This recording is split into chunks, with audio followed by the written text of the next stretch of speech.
જવાનું હોય, કચ્છમાં ક્યારે પણ દુષ્કાળ જેવી પરિસ્થિતિ ઊભી થતી અવારનવાર, કે પછી અતિવૃષ્ટિ હોય, આ સંપ્રદાય શ્રી સ્વામિનારાયણ સંપ્રદાય હંમેશા આ તમામ કાર્યોમાં તન મન અને ધનથી હંમેશા સાથે રહ્યું છે, જે સમગ્ર કચ્છવાસીઓ માટે, જરૂરિયાતમંદ લોકો માટે ખૂબ જ મોટી રાહત છે।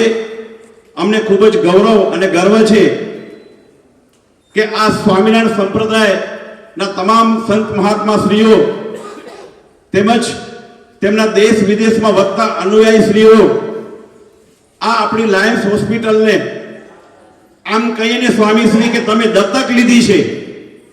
છેલ્લા એક દાયકાથી આ સમગ્ર સંકુલમાં આપના સંપ્રદાયનું, આપના અનુયાયીનું જે યોગદાન છે એની સમગ્ર લાયન્સ પરિવાર ખૂબ જ સુંદર ભાવનાથી નોંધ લે છે।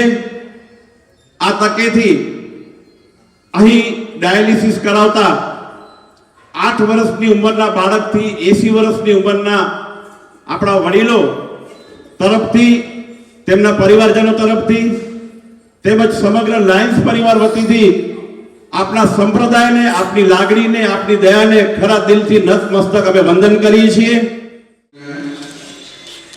લાયન્સ હોસ્પિટલ ભુજ, માનવ સેવાનું મંદિર એવું અને Bhuj Lions club of Bhuj આજના ડાયાલિસિસ મશીન લોકાર્પણ પ્રસંગે ભુજ સ્વામિનારાયણ નૂતન મંદિરના સદગુરુ મહંત પુરાણી સ્વામી ધર્મનાથની પ્રેરણાથી અક્ષર નિવાસી કુંવરજી ગાંધી ગોરસિયાના સુપરના આત્મસેવાથી પરિવાર તરફથી એક ડાયાલિસિસ મશીનનું જે લોકાર્પણ પ્રસંગે ઉદ્ઘાટન સદગુરુ ભગવંત જીવન સ્વામી, સદગુરુ કોઠારી મુનિદાસ સ્વામીજી, શ્રી દેવપ્રકાશ સ્વામીજી અને શ્રી શાંતિદાસજી સ્વામીજી, જેની સ્મૃતિમાં અક્ષર નિવાસી કુંવરજી ગાંધી ગોરસિયા અને દાતા પરિવાર શ્રી શિવજીભાઈ કુંવરજીભાઈ ગોરસિયા અને શ્રીમતી શામબાઈ શિવજી ગોરસિયા, અતિથિ વિશેષ શ્રી મોજીભાઈ સિયાણી કોઠારી ભૂસ્વામી સ્વામિનારાયણ મંદિર, શ્રી જાદવજીભાઈ ગોરસિયા ઉપ કોઠારી ભુજ નૂતન સ્વામિનારાયણ મંદિર, શ્રીમતી પૂનમબેન મેકવાણી સરપંચ શ્રી બદનપુરા ગ્રામ પંચાયત, શ્રી અરવિંદભાઈ પિંડોરિયા પ્રમુખ શ્રી સ્વામિનારાયણ બોર્ડિંગ અને શ્રી ધનજીભાઈ ભુવા અને એવા અમારા લાયન્સ મેમ્બર અને સક્રિય મેમ્બર પ્રોજેક્ટ કોઓર્ડિનેટર લાયન્સ શૈલેષભાઈ ઠાકર અને તથા દાતા પરિવારનું હું લાયન્સ ક્લબ ઓફ ભુજ વતી હાર્દિક સ્વાગત કરું છું। આભાર।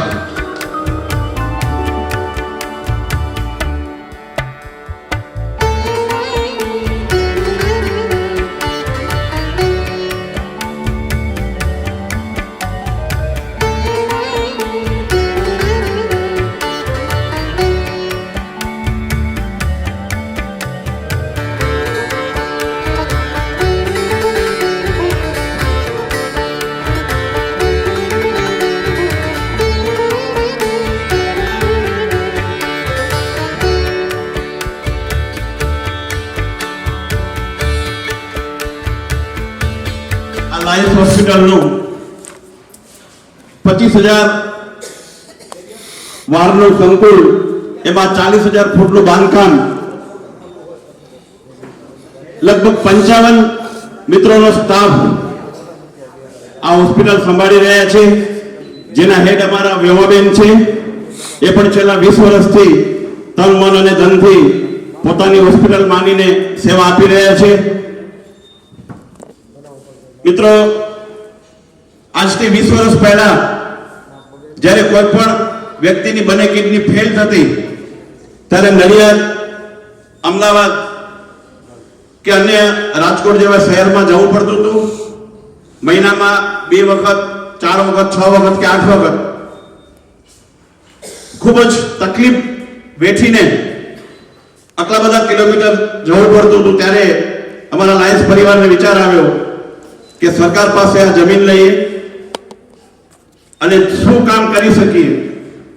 તો નક્કી કર્યું કે જે તકલીફ પડે છે દર્દીઓને, એ જે ડાયાલિસિસ કરાવે છે એને મોટી તકલીફ પડે, દર બીજા ત્રીજા દિવસે મોટા સિટીમાં જવું, ભુજ આવે કે કચ્છ આવે, સેટ થાય, પાછું 3 દિવસ પછી જવાનું। 2 મશીનથી અમારા પરિવારે, લાયન્સ પરિવારે 2 મશીન કોઈ સંસ્થા પાસે ડોનેશન લઈ અને વસાવ્યા. ધીમે ધીમે દર્દીઓને ખબર પડતી ગઈ કચ્છમાં કે લાયન્સ હોસ્પિટલમાં ડાયાલિસિસનું ખૂબ જ સારું કામ થાય છે, બિલકુલ ફ્રીમાં કામ થાય છે. એટલે આજની તારીખમાં 2 માંથી 4 થયા, 4 માંથી 8 થયા. આજની તારીખમાં 38 મશીન કાર્યરત છે. 8 વર્ષની ઉંમરથી 80 વર્ષની ઉંમરના વડીલો પણ આ આપણા સૌની સેવાનો લાભ લઈ રહ્યા છે. કચ્છની ચારે દિશામાંથી, પછી ખાવડા હોય કે નખત્રાણા નલિયા હોય, માંડવી હોય કે વાગડનો કોઈ પણ વિસ્તાર હોય, દરેક દિશામાંથી બિલકુલ ફ્રીમાં સ્વામીશ્રી આપણે આ ડાયાલિસિસની સેવા આપી રહ્યા છીએ. અમને ખૂબ જ ગૌરવ થાય છે કે છેલ્લા 10 વર્ષથી સ્વામીશ્રી આપના સંપ્રદાયનો જે તન મન અને ધનથી આ હોસ્પિટલને ફાળો છે એ અમૂલ્ય છે અને અદ્ભુત છે. આજે લાયન્સ હોસ્પિટલની અંદર જોકે લગભગ આ ચોથી વખત આવવાનું થયું છે. વિસ્તન તરફથી જ્યારે ઘણા બધા મશીનો હતા ત્યારે પણ આવ્યા હતા, એના વચ્ચે પણ 1-2 વખત આવ્યા હતા. પણ આ હોસ્પિટલ દ્વારા કે આ એક સંસ્થા દ્વારા જે કંઈ કાર્ય થઈ રહ્યું છે એ જે રીતે ભગવાન શ્રી કૃષ્ણે ગીતામાં કીધું કે જગતની અંદર જગતનું સર્જન જ એક એવો ચક્ર ફેલાયેલો છે કે એકબીજાને આધારે છે, એમ આ જગતમાં એક એવો યજ્ઞ છે કે જે યજ્ઞ દ્વારા આખી સૃષ્ટિ અને સૃષ્ટિનું સંચાલન થઈ રહ્યું છે. કારણ યજ્ઞાત ભવતી પર્જન્યો, પર્જન્યાત અને સંભવ, અન્નાત ભવતી માનવ, અને એ માનવ પાછું કર્માત ભવતી યજ્ઞ. એમ યજ્ઞ એ કહ્યું કે આપણે ઋષિઓ કરે છે એ રીતે, એમ આ એક સેવા યજ્ઞ છે કે જે સેવા યજ્ઞ માનવ માત્રને ઉપયોગી લાગે છે. અને એક વસ્તુ ચોક્કસ છે કે આપણે ભગવાનને સ્વસ્થ રાખ્યા છે ને એ મોટી ભગવાનની કૃપા છે.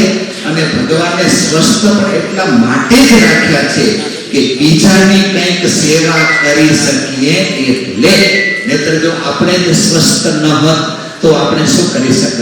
જ્યારે આ ગોરસિયા પરિવારની અંદર આપણે કુંવરજી બાપા મહારાજના ધામમાં ગયા છે, કુંવરજીભાઈ ગામજી અને એમના સુપુત્ર શિવજીભાઈ, એના અંતરની અંદર એવી ભાવના સરસ જાગી કે આપણે એવો યજ્ઞ કરવો છે કે જે યજ્ઞ માનવ માત્રને, જુઓ અત્યારે કોઈકને અચાનક કંઈક આપવું હોય તો ગોતવા જાવ તો કેટલા મળે, પણ જ્યારે આ વર્ષો સુધી એનો યજ્ઞ ચાલુ રહેશે, જેટલા દિવસ મશીન હશે અને જેટલા દિવસ એની સેવા મશીનમાંથી લેવાશે એટલા માનવોને જીવત દાન આપ્યું ગણાશે.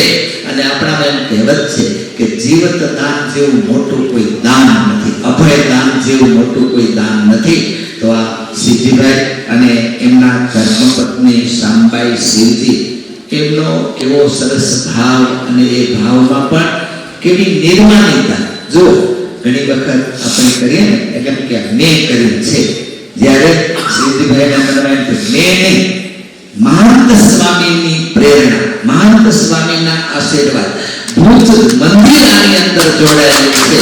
અને એક વાર દુનિયામાં આવ્યો છું અને એને એની જોવાનો આનંદ ન આવતો હોય ત્યારે એ નેત્ર, જેને આંખની મુશ્કેલીઓ હોય એને માટે આ પરિવાર તરફથી એક નેત્ર યજ્ઞ તૈયાર થયો છે.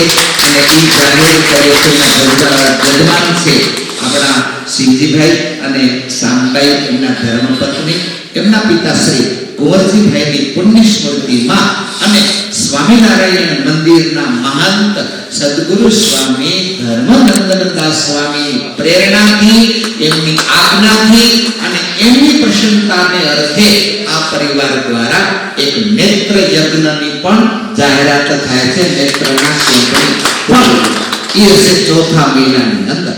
વધારે કહેતા આનંદની વાત એ છે કે જ્યારે સૌપ્રથમ આ સંસ્થાની અંદર ભુજ સ્વામિનારાયણ મંદિરના એક સંત એ ઘનશ્યામ જીવનદાસજી સ્વામી એમનું નામ. એમનું જ્યારે ડાયાલિસિસ કરવાનું આ સંસ્થાની અંદર શરૂઆત થઈ અને એમના દ્વારા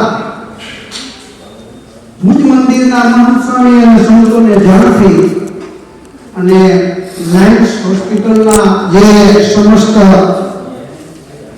પરિવાર છે એમના જે ભાઈ વાત કરી એવું શૈલેષભાઈ આ સંસ્થા અને ભુજ મંદિરની સંસ્થાના એક શિબિર બન્યા અને ભુજ મંદિરના મહંત સ્વામીને અંતરથી એક ભાવના થઈ સર્વે સંતોને અને કે ભાઈ આ જે લાયન્સ હોસ્પિટલ છે એનું કાર્ય બહુ સરાહનીય છે, સરળ છે અને નિસ્વાર્થી છે.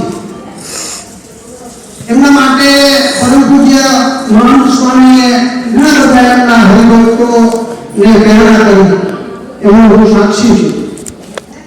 અને ભુજ મંદિરના સંતો તેમજ ટ્રસ્ટીઓ આ સંસ્થાને હંમેશા સહયોગમાં ડાયરેક્ટ કે ઇનડાયરેક્ટલી દેતા હોય છે